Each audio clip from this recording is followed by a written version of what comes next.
Ciao YouTube! Today I'll be recording a video that I actually recorded in 2021 already, and that is the review of the Zowie mouse fitting kit, but 5 years later we have the DW version of the Zowie mouse fitting kit with their wireless offering.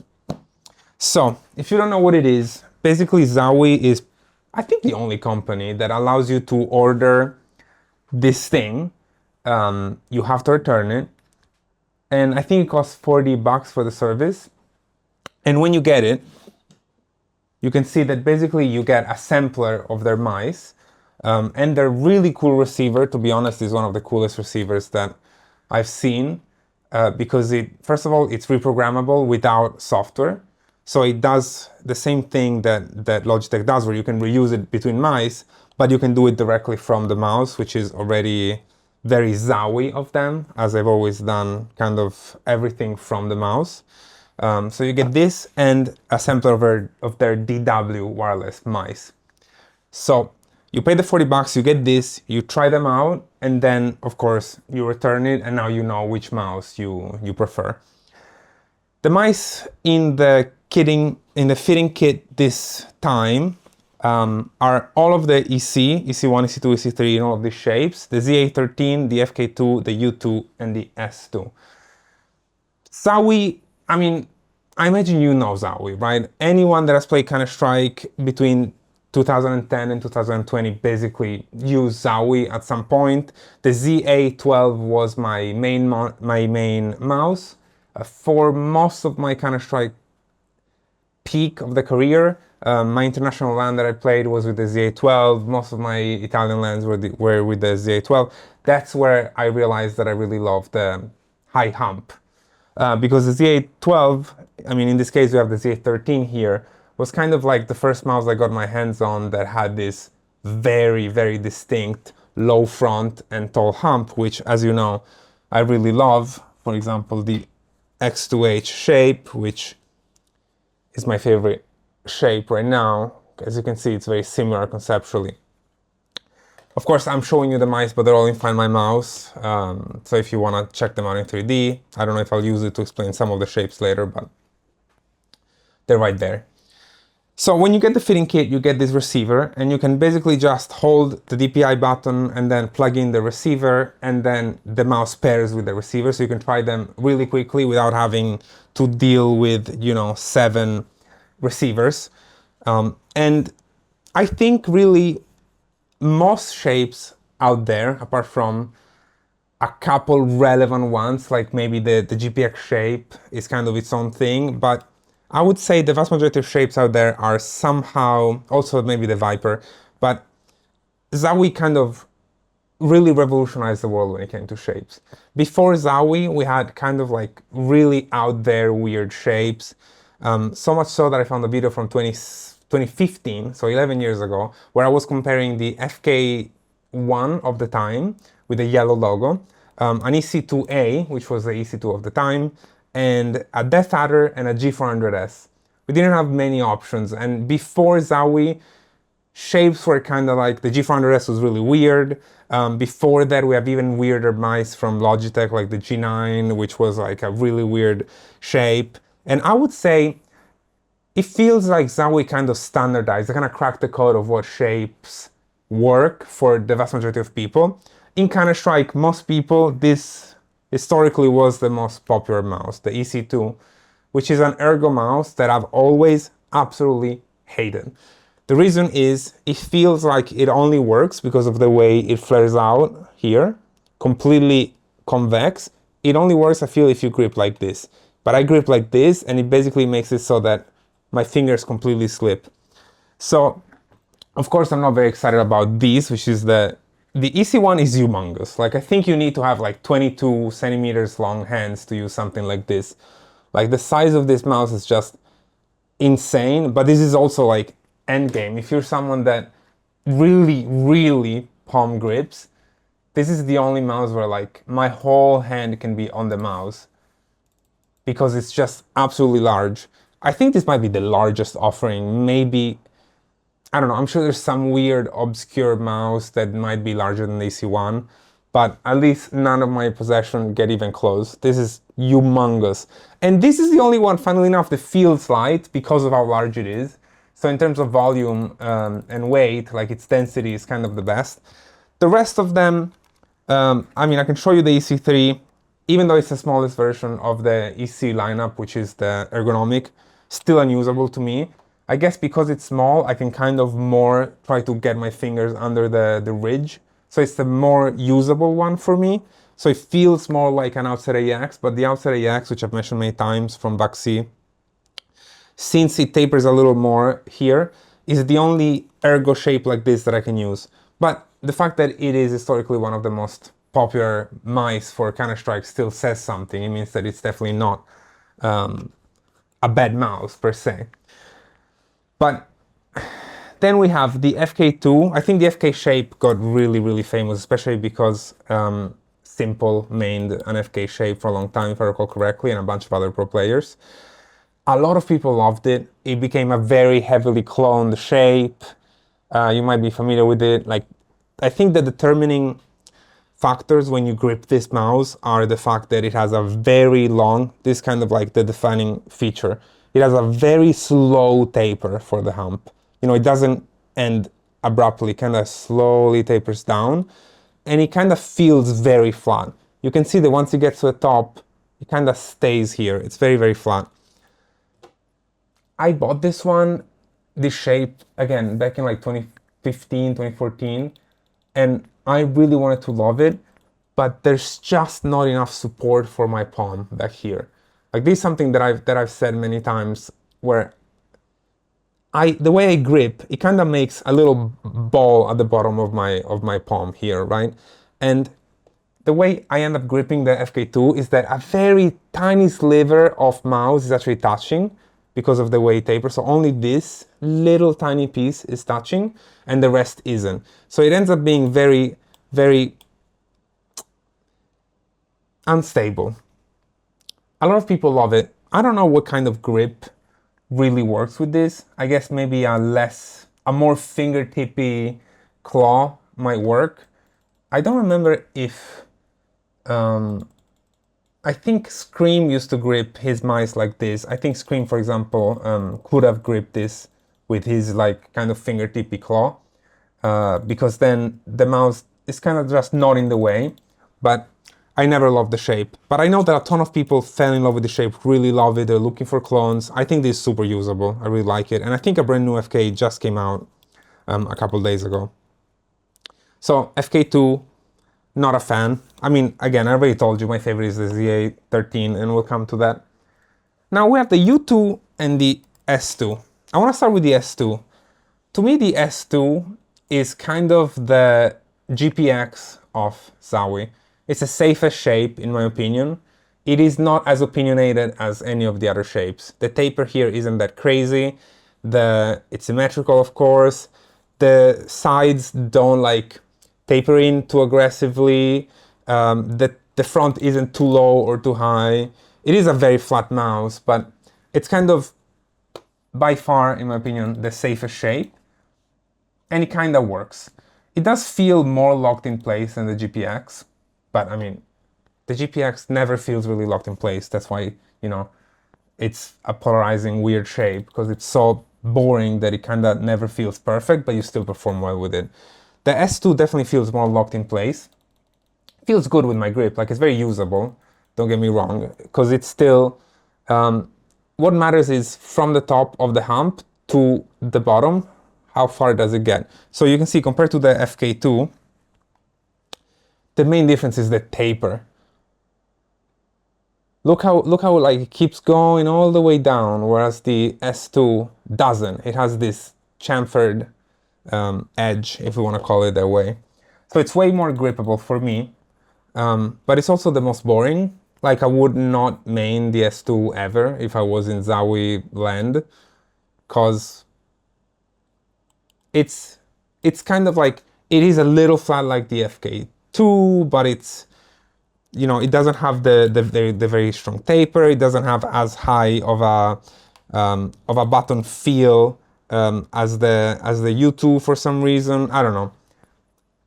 It's very usable. I know a lot of people like it, but to me this is the least interesting, because at least the EC2, for example, kind of revolutionized Ergomice. Because before then, the Death Adder was really popular, or around the same era, the Death Adder was really popular. But then, like, the EC2 just clicked with so many people. Like, so many pro Counter-Strike players used the EC2 and loved it. So at least that did something. The S2, I was never a fan. It feels too basic of a mouse for me. Now, the U2, there it is. The U2 is more interesting to me, because it is very hard to, like, you see this and you can't really, it looks normal, but once you grip it, you immediately feel how deep the groove in the sides is. It, you know, you can kind of see, because of the way the light behaves around it, it is extremely deep, very, very deep. Like, underneath the side buttons, you really feel like your thumb gets in there. And I like that, because I used to main the G400S, which had like dedicated grooves for the thumb and the pinky. So I'm a fan. I actually really like the U2 shape, because to me this is conceptually similar to the S2, where it's kind of a safe shape, but it takes a little risk because of how it tapers in the center. This is more reminiscent basically of an OP1 8K shape, even though it's very different, or something like the CR Draco Co1, for example, is a mouse that I've tried in recent history that feels similar conceptually with the groove, even though it's nowhere near as kind of aggressive, still is much wider here than it feels here.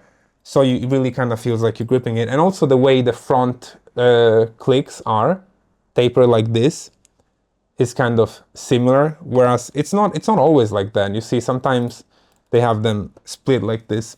So the U2 is way more interesting to me, because it feels like you can really squeeze it, but it has a lot of volume in the back.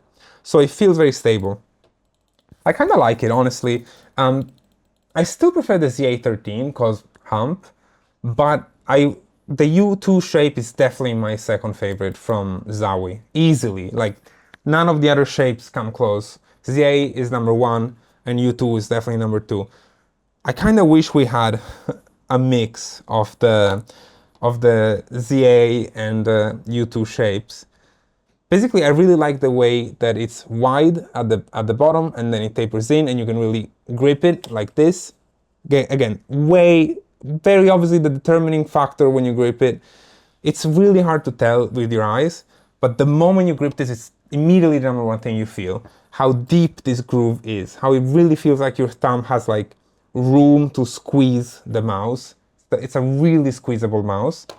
And that's kind of something that is lacking, in my opinion, in the ZA, because the ZA has it a little bit, but it kind of doesn't commit all the way. It's really hard to explain. But of course, the hump to me remains one of the most important things for stability. So the ZA shape, I think it's beautiful. At the time, I remember I couldn't find any alternative that had a high hump. They kind of really were the only ones. So I stayed on the ZA12, of course, with a cable, all the way to the original G Pro Wireless. And that was many years of maining the ZA12. So funnily enough, when I tried all of these, even though in like synthetic scenarios, I still perform better with lighter mice. So that's one of the negatives, in my opinion, from Zowie. I wish they could come out with like a super light series, especially because some scenarios just, in my opinion, benefit from lighter weight always. But for some reason, in Counter-Strike, and maybe this is just nostalgia or like placebo, I feel like this outperforms basically everything else I have. I play on the warm-up server a lot, Mirage 23. It's a deathmatch in Counter-Strike, and I usually average like 1.7 to, on a good day, 1.8 KD ratio. I did like 2.45 for more than 200 kills with this. Like, one of my best deathmatch sessions ever. And even when I play like matches with it, I don't know, maybe this is rose tinted glasses, okay, because it makes no sense. It weighs more, the shape is good. Yeah, I like the hump, but I'm not a fan of the 3950 as a sensor. But the ZA is for Counter-Strike.